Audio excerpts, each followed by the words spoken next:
this mean for all of the existing competitors in this arena?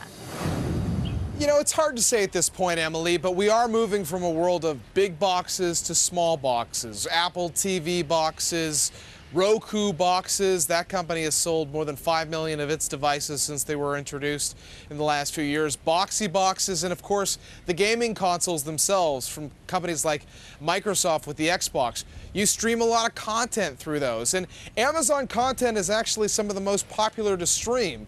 Hulu, Netflix, and then Amazon, which already offers a lot of TV and movies.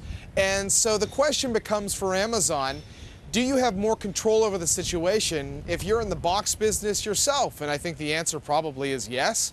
How do you make it a good experience, knowing that ultimately you probably want to use this as a way to get people to shop more on Amazon? Because clearly that's been the strategy with the Kindle.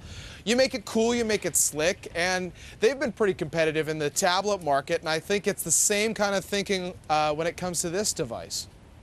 And this comes as Amazon's making its own big push into original programming, just like Netflix. I mean, isn't Amazon working on a dozen or so original shows of its own?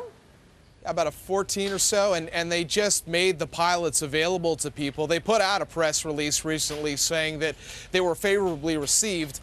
Who knows ultimately, but I think we just had Netflix earnings, and after those earnings came out, Netflix made a point of saying that its big original series, House of Cards, ended up bringing in a lot of new users. Content is great. If it's your own content, even better, because sometimes it's a way to get people to come to you or pay for a subscription to you, or in the case of Amazon, use your Prime service. And I think especially when you've got Netflix suggesting that it has a lot more content than Amazon, or well-received content, that maybe Amazon feels it's got to better position itself in this new streaming world, and maybe a box is the way to go.